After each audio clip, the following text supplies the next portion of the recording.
வணக்கம் மக்களே, அளவில் 2Dல உள்ள பார்ட் 10 வீடியோ தான் பார்க்க போறோம். வட்டத்தொடர்பான கணக்குகள் தான் இந்த வீடியோ முழுக்கமே பார்க்க போறோம்.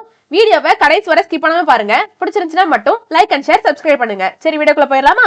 முதல்ல வட்டத்திற்கான ஃபார்முலாவை ரீகேப் முடிச்சுட்டு அதுக்கடுத்து சம்குள்ள போயிடலாங்க. சரி, வட்டம்னா என்னது? புள்ளியை மையமாக கொண்டு வரைபட கோட்டிற்கு பெயர் தான் வட்டம். வட்டத்தில் பாதி, அதாவது வட்டத்தை பாதியாக பிரிக்கக்கூடிய இந்த கோட்டிற்கு பெயர் விட்டம், டயாமீட்டர் அப்படின்னு சொல்லுவாங்க.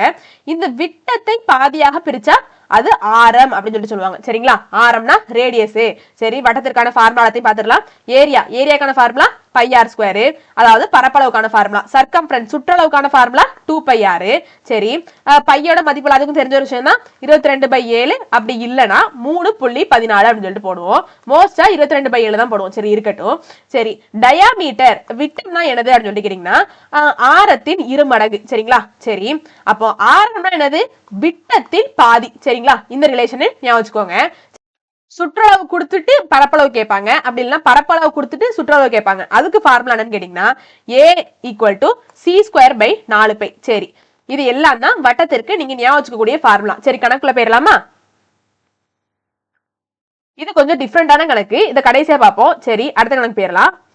A sprinkler is placed at the center of a flower garden, sprays water covering a circular area.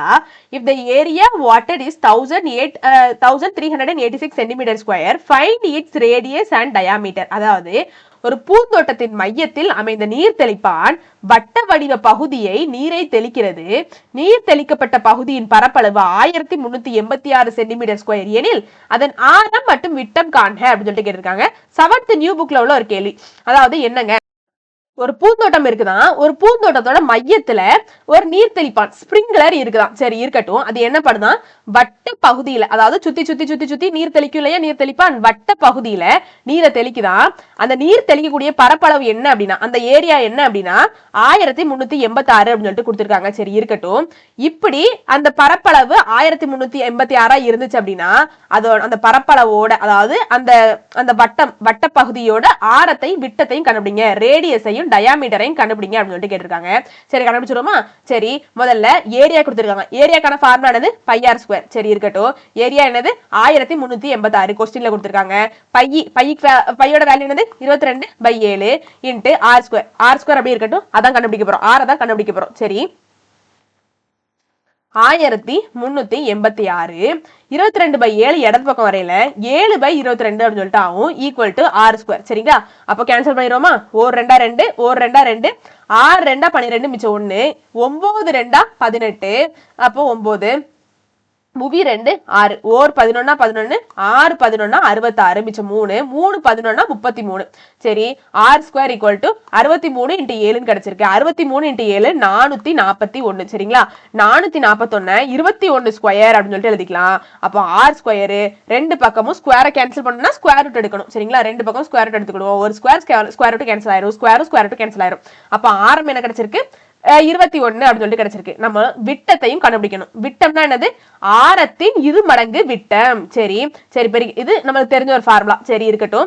அப்போ 2 × அதாவது ஆரத்துக்கு பதிலா 21 போட்டோம் அப்படின்னா விட்டம் கிடைச்சிடும். அப்போ 2 × 21 42. அதாவது ஆரம் 21, விட்டம் 42. ஆப்ஷன்ல இருக்கா? ஆப்ஷன் டி தான் சரியான விடை. சரி, அடுத்த எனக்கு போயிடலாமா?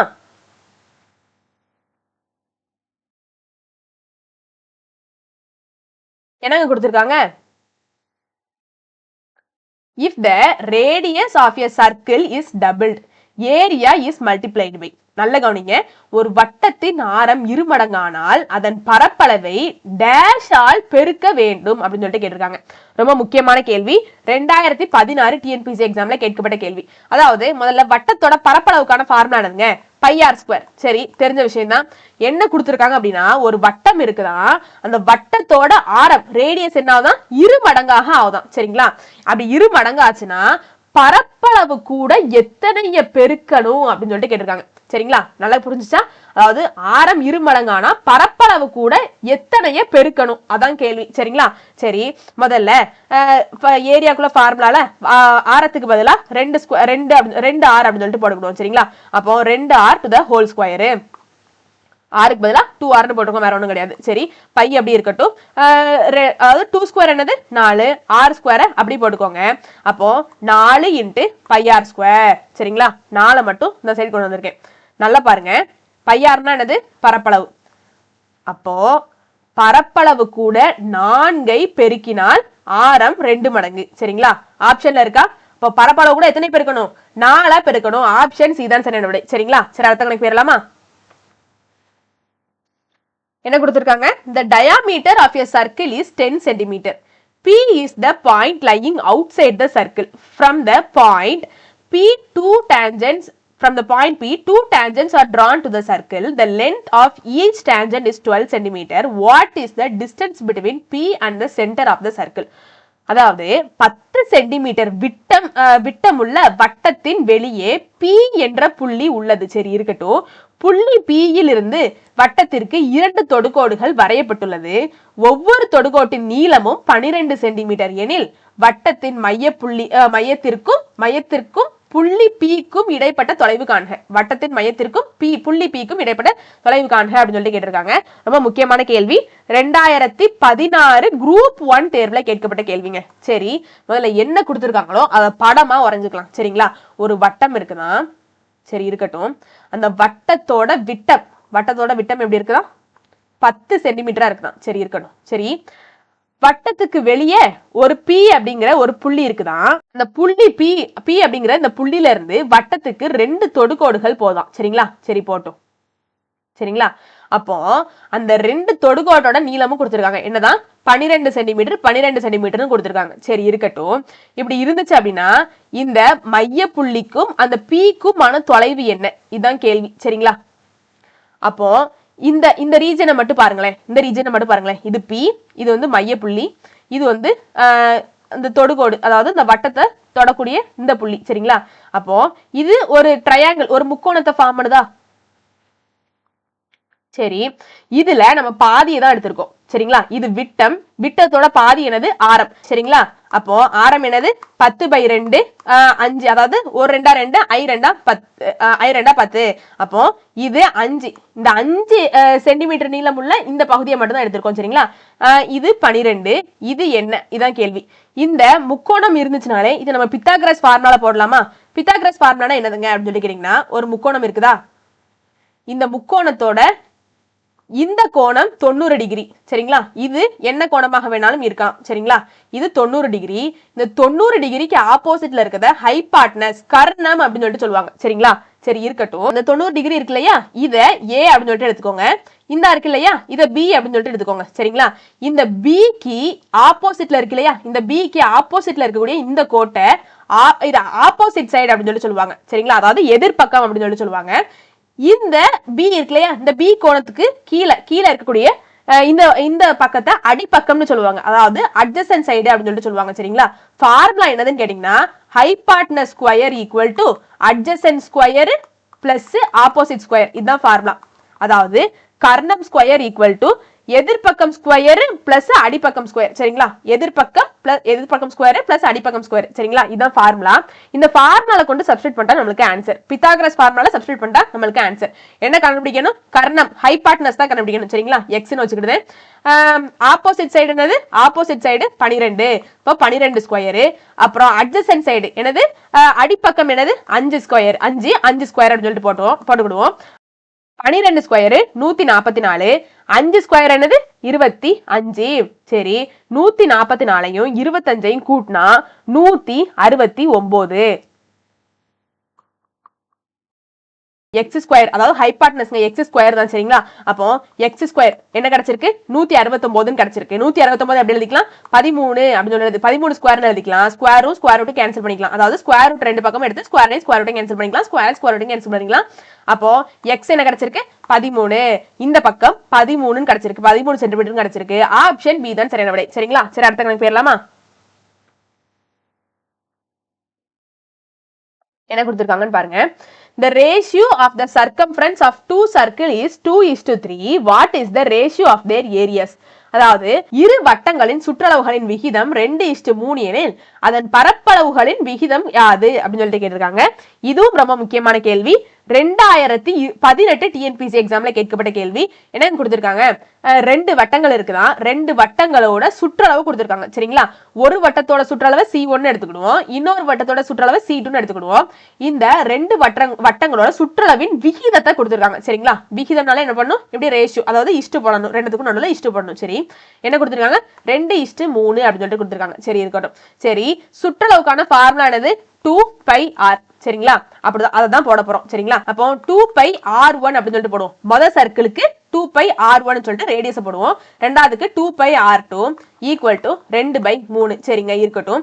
2πயும் 2πயும் கேன்சல் ஆயிரும். அப்போ r1/r2 2/3 அப்படின்னு சொல்லிட்டு கிடைச்சிருக்கு. நம்மளுக்கு பரப்பளவோட விகிதம் தான் தெரியணும். பரப்பளவுக்கான ஃபார்முலா என்னதுங்க, πr² இல்லையா. சரி, அப்போ πr² is to πr², πr1² πr2² இதான் கண்டுபிடிக்கணும். சரிங்களா, அப்போ πr1² πr2², பையும் கேன்சல் ஆயிரும். சரிங்களா, நம்மளுக்கு யாருக்குமே என்ன தெரியும், r1னா 2 அப்படின்னு சொல்லிட்டு தெரியும், r2னா 3ன்னு தெரியும். சரி, 2² by 3². அப்போ 2² என்னது 4, 3² என்னது 9. அப்போ 4:9. ஆப்ஷன் பி தான் சரியான விடை. சரி, அடுத்த கணக்கு போயிடலாமா.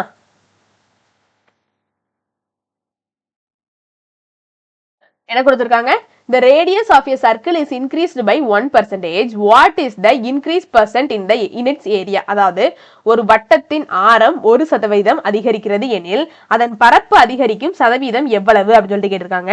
2018 டிஎன்பிசி எக்ஸாம்ல கேட்கப்பட்ட கேள்வி. அதாவது இந்த மாதிரி சதவீதத்துல கொஸ்டின் வந்துருச்சுனாலே, சதவீதம் கேட்டு கொடுத்துட்டு பரப்பளவை கண்டுபிடிங்க அப்படின்னு சொல்லி இந்த மாதிரி கேள்விகள் வந்துருச்சுனாலே ஒரே ஒரு ஃபார்முலா தான், கண்ணை மூடிட்டு போட்டுறணும், a+b+a × by 100. சரிங்களா, இதான் ஃபார்முலா. என்ன கொடுத்துட்டாங்க, 1% அதிகரிக்கிறது அப்படின்னு சொல்லிட்டு கொடுத்திருக்காங்க. சரிங்களா, அப்போ ஏக்கு பதிலாகவும் +1 தான் போடணும், பிக்கு பதிலாகவும் +1 தான் போடணும். ஒருவேளை குறைகிறதுன்னு கேட்டா மைனஸ் போட்டு நம்ம வந்து சப்ஸ்டிட் பண்ணி ஆன்சர் கண்டுபிடிக்கணுங்க. சரி, இருக்கட்டும்.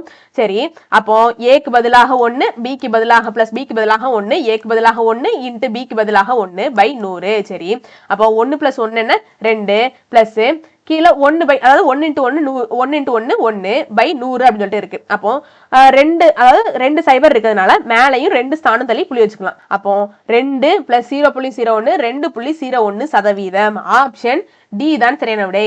2.01% அதிகரித்துள்ளது. சரி, முதல் கணக்கு பார்த்துருவோமா.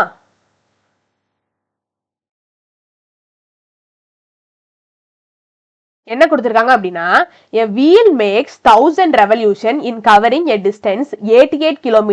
find the radius of the wheel. அதாவது 88 கிலோமீட்டர் தொலைவு செல்வதற்கு ஒரு சக்கரம் 1000 சுற்றுகள் எடுத்துக்கொள்கிறது. அச்சக்கரத்தின் ஆரம் காண்க அப்படின்னு சொல்லிட்டு கேட்டிருக்காங்க. 2018 டிஎன்பிசி எக்ஸாம்ல கேட்கப்பட்ட கேள்வி. அதாவது நல்ல கவனிங்க, 88 கிலோமீட்டர் அப்படின்னு சொல்லிட்டு கொஸ்டின்ல கொடுத்திருக்காங்க. ஆனா ஆப்ஷன்ல மீட்டர்ல கொடுத்திருக்காங்க. இப்ப ஆன்சர் மீட்டர்ல வரப்போகுது. அதனால நம்ம கிலோமீட்டரை முதல்ல மீட்டரா மாத்தணும். சரிங்களா, அப்போ நம்ம எல்லாத்துக்குமே தெரிஞ்ச விஷயம் தான், ஒரு கிலோமீட்டர்னா என்னது 1000 மீட்டர். சரிங்களா, அப்போ கிலோமீட்டரை மீட்டரா மாத்துறதுக்கு 1000ஆல பெருக்கணுங்க. அப்போ 88 கிலோமீட்டர்னு இருக்கா, அப்போ இதை 1000ஆல பெருக்கணும் அப்படின்னா 88,000 மீட்டர் அப்படின்னு சொல்லிட்டு ஆயிரும். சரி, இருக்கட்டும். அப்போ தொலைவு, அதாவது ஒரு சக்கரம் என்ன செய்தான், 88,000 மீட்டர் தொலைவு செல்லுதான். அது 1000 சுற்றுகள் சுற்றி 88,000 மீட்டர் தொலைவை கடக்குது. சரிங்களா, அப்போ அந்த சக்கரத்தோட ஆரம் என்ன அப்படின்னு சொல்லிட்டு கேட்டிருக்காங்க. சக்கரம், அந்த சக்கரத்தோட ரேடியஸ் கேட்டிருக்காங்க. சரிங்களா, அப்போ என்னதெல்லாம் கொடுத்திருக்காங்க, தொலைவை கொடுத்திருக்காங்க, சக்கரம் வந்து எத்தனை தடவை சுற்றுது அப்படிங்கிற கணக்கை மட்டும் தான் கொடுத்திருக்காங்க. அப்போ இதுக்கு நம்மளுக்கு ஒரு ஃபார்முலா இருக்குங்க. என்ன அப்படின்னா, மொத்த தொலைவு கொஞ்சம் ஷார்ட்டா எழுதிக்கிறதுங்க. மொத்த தொலைவு ஈக்குவல் டு ஒரு சுற்றளவு, ஒரு வட்டத்தின் சுற்றளவு இன்ட்டு சுற்றுகள், மொத்த சுற்றுகள். சரிங்களா, மொத்த சுற்றுகள். அதாவது மொத்த தொலைவையும் ஒரே ஒரு சுற்றளவையும் கொடுத்துட்டு மொத்த சுற்றுகள் எத்தனையும் கேட்கலாம். மொத்த சுற்றளவையும் மொத்த தொலைவையும் கொடுத்துட்டு சுற்றளவு என்ன அப்படின்னு சொல்லிட்டு கேட்கலாம். அப்படி இல்லைன்னா சுற்றளவுல உள்ள ஆரத்தையோ விட்டத்தையோ கண்டுபிடிங்க அப்படின்னு சொல்லிட்டு கேட்கலாம். எந்த மாதிரி கேள்விகள் கேட்டாலும் இதுதான் ஃபார்முலா. சரிங்களா, அப்போ மொத்த தொலைவு சுற்றளவு மொத்த சுற்று, இதுல ஏதோ 2 கொடுத்துட்டாலே இந்த ஃபார்முலா தான் யூஸ் பண்ணணும். சரிங்களா, நம்மளுக்கு இங்க என்னதெல்லாம் கொடுத்திருக்காங்க, மொத்த தொலைவு கொடுத்திருக்காங்க. என்னது 88,000 மீட்டர். சரி, 88,000 மீட்டர். சரி இருக்கட்டும். ஒரு சுற்றுனா என்னது? சர்க்கம்ஃபரன்ஸ். சர்க்கம்ஃபரன்ஸ் தான் கண்டுபிடிக்க போறோம். சுற்றளவு தான் கண்டுபிடிக்க போறோம். சரிங்களா? சுற்றளவுனா என்னது? சர்க்கம்ஃபரன்ஸ். சர்க்கம்ஃபரன்ஸ்னா என்னது? 2πr. இதான் கண்டுபிடிக்க போறோம். சரி இருக்கட்டும். மொத்த தொலைவு மொத்த சுற்று என்னன்னு கொடுத்திருக்காங்க? 1000 சுற்றுகள். சரி இருக்கட்டும். அப்போ 1000 மட்டும் 1000 மட்டும் இடது பக்கம் கொண்டு வந்துருவோம். 88,000/1000 ஈக்குவல் டு சி. கீழே 3 0 மேல 3 0 கேன்சல் பண்ணோம் அப்படின்னா சுற்றளவு என்ன? 88 மீட்டர் அப்படின்னு சொல்லிட்டு கிடைச்சிருச்சு. நம்மளுக்கான என்னதான் தெரியணும்? ஆரம் தான் தெரியணும். சரி சுற்றளவுக்கான ஃபார்முலா என்னது? 2πr. சுற்றளவு என்னன்னு கண்டுபிடிச்சு வச்சிருக்கோம்? 88 கண்டுபிடிச்சு வச்சிருக்கோம். சரி 2 இன்ட்டு பையோட மதிப்பு என்னது? 22/7. ஆரை தான் கண்டுபிடிக்க போறோம். Equal to 88. அப்போ ஆர் மட்டும் இடது பக்கம் இருக்கட்டும். 88 இன்ட்டு 2 வலது பக்கம் போச்சு அப்படின்னா 1/2 அப்படின்னு சொல்லிட்டு ஆகும். 22/7 வலது பக்கம் போச்சு அப்படின்னா 7/22 ஆகும். கேன்சல் பண்ணிடுவோமா? ஓர் 2 2, 4 2 8, 4 2 8, ஓர் 22 22, 4 22 2 22 44. அப்போ 7 இன்ட்டு 2 14 மீட்டர். ஆப்ஷன் டி தான் சரியான விடை. இந்த வீடியோ உங்களுக்கு பிடிச்சிருக்கும்னு நம்புறேன். வெற்றியை நோக்கிய உங்கள் பயணத்திற்கு என் வாழ்த்துக்கள். நன்றி, வணக்கம்.